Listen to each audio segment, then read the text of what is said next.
खुलुमबाय बे समाव मोनसे जर'खा खौरां नवीन चन्द्र मण्डलनो इंखं वेलफेयार ससाइटिनि मेन अफ द इयार बान्था इंखं पाब्लिकेशननि सुंथानाय एबा बानजायनायाव इंखं वेलफेयार ससाइटिया बोसोरफ्रोमबो बोसोरनि साबसिन सुबुं एबा मेन अफ द इयार बान्थाखौ होबोबाय थादों। देग्लाय बोसोर 2022 आव बे बान्थाखौ सोनाब बंगनि आलिपुरदुवार सोनाब सातालीनि थागिबि मुस्रि नवीन चन्द्र मण्डलनो होनो थि खालामनाय जादों। मख'नो गोनांदि मुस्रि नवीन चन्द्र मण्डला भारत सोरखारनिफ्राय आजिरा मोननाय सासे गोजौ सारिनि मावख'गिरिमोन। सोरखारि खामानिनिफ्राय आजिरा मोनखांनानैबो नवीन चन्द्र मण्डला जनानै थायाजासेनो सोनाब बंग रायजोआरि बर' थुनलाइ आफादनि मोनसे समाव आफादगिरि जाबोदोंमोन। बेनि उनाव सोनाब बंगआव मेस बर' समाज दानानै गायसनगिरि आफादगिरि जानानै दं। मेस बर' समाज दानानै नवीन चन्द्र मण्डला उन्दुहाबनाय मेस बर' हारिखौ फोजाखांनायाव गोबां खामानि मावबोदोंमोन। सोनाब बंगआव बर' हारिनि हारिमु धोरोमारि बिथिङाव बाथौ गाननाय जोमनायनि बिथिङाव मेस बर' आइजोफोरखौ दख'ना गानहोनाय बयबो हौवाफोरखौ आर'नाइ गानहोनाय सोलोंथाइ बिथिङाव मेस बर'फोरनि थाखाय बर' रावखौ फोथांनानै लाखिनो मुस्रि नवीन चन्द्र मण्डला आथिखालावबो खामानि मावबोगासिनो दं। बेनि अनगायैबो बिथांनि दैदेननायावनो आथिखालाव सोनाब बंगनि गं 138 गुदि फरायसालियाव बर' राव सोलोंनायनि बर' आयदा सोसनहोनो थाखाय सा 138 फोरोंगिरिफोरखौ सिलिगुरिनि नर्थ बेंगल इउनिभार्सिटियाव बर' रावनि डिप्ल'मा एबा डिप्ल'मा इन बर' फोरोंथाय मावबादानि गेजेरजों डिप्ल'मा फोरमानलाइ गथाय होग्रोनानै फोरोंगिरिफोरखौ थिसननाय जायो। 75 बोसोर बैसोआवबो नवीन चन्द्र मण्डला आथिखालाव न'आव ओरैनो जिरायनानै थायाजासे खामानि मावबोगासिनो दं। बे मेन अफ द इयार बान्थायाव नोगोद 25,000 रां मोनसे मेमेन्ट आरो गांसे फोरमानलाइ होनाय जायो होननानै इंखं वेलफेयार ससाइटिनि नेहाथारि कमलाकान्त बसुमतारिया मिथिहोदों आरो लोगोसेयैनो बे बान्थाखौ फैगौ 19 सेप्तेम्बर 2022 आव सानसेयारि बड'लेण्ड इंखं पाब्लिकेशननि जोनोम सान खुंनायाव चिरां जिल्लानि बिजनीआव इंखं पाब्लिकेशननि अडिट'रियाम हलावनो गथायनाय जागोन होननानै फोरमायथिबावदों। अनजालु रादाबगिरि नोंथांमोन, दिनै बे गोथार सानाव बिजनी प्रेस क्लाबनि मावख'आव इंखं वेलफेयार ससाइटिया बोसोरफ्रामबो होबोनाय बायदि देग्लायबो बे मेन अफ द इयार एवार्ड बेखौ मैयानि जि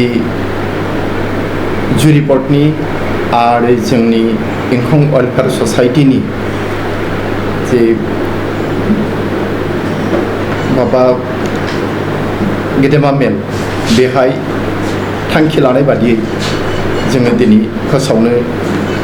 आवगायदों। बेहाय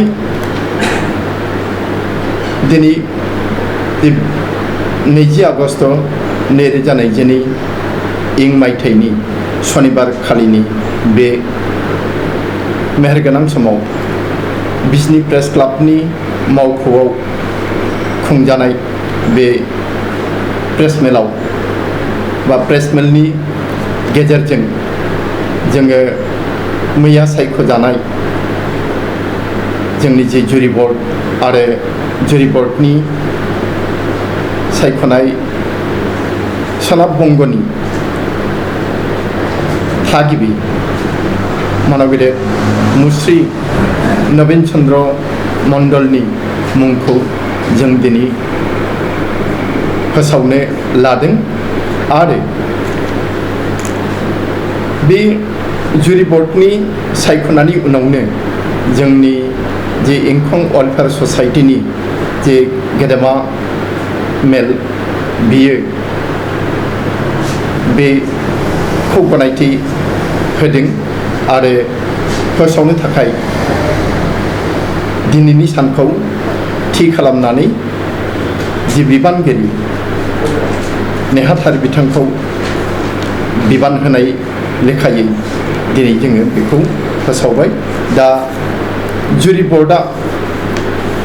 थांनाय मैया आरो जि बिथांमोननि मेल बे मेलाव मानगेदेर नवीन चन्द्र मण्डलनि मुंखौ 2022 मायथाइनि मेन अफ द इयारनि थाखाय सायख'नानै इंखं वेलफेयार ससाइटिखौ सुबुरुन होयो बेखौ फोसावनो थाखाय आरो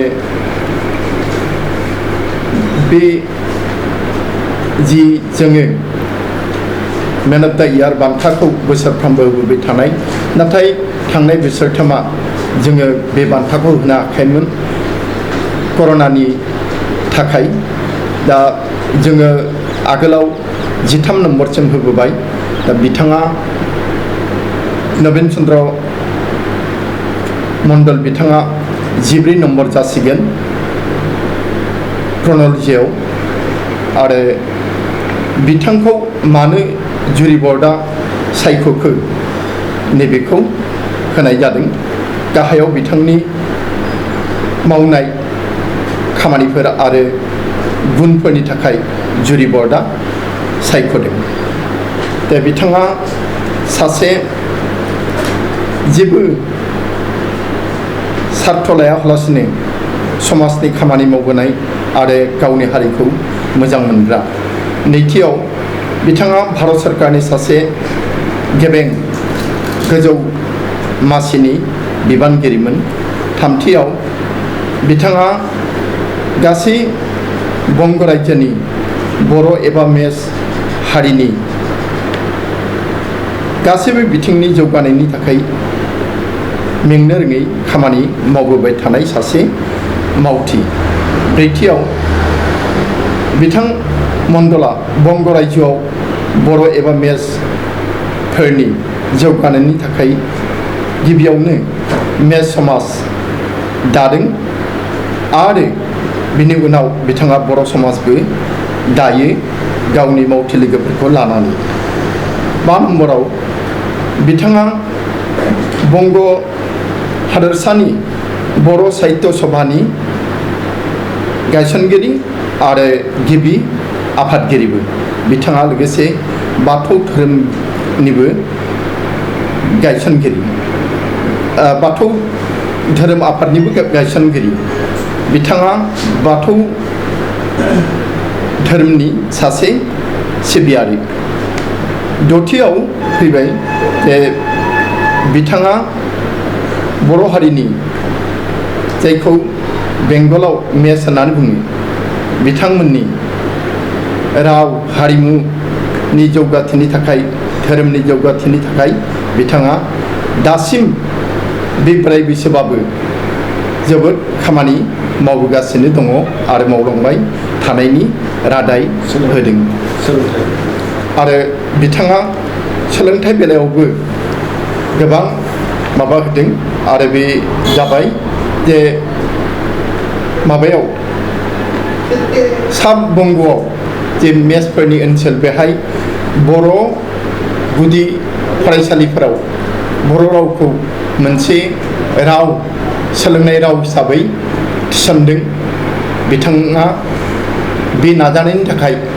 बयजोंबो मिथिजानाय बेखिनियानोसै इंखं वेलफेयार ससाइटिया इंखं पाब्लिकेसननि जानानै जि मेन अफ द इयार बान्था होबोबाय थादों बे बान्थाखौ बोसोरफ्रामबो दाब दाब जायगायाव होबोनो लादोंमोन बा होबोबाय थादोंमोन नाथाय देग्लाय जोङो बे बान्थाखौ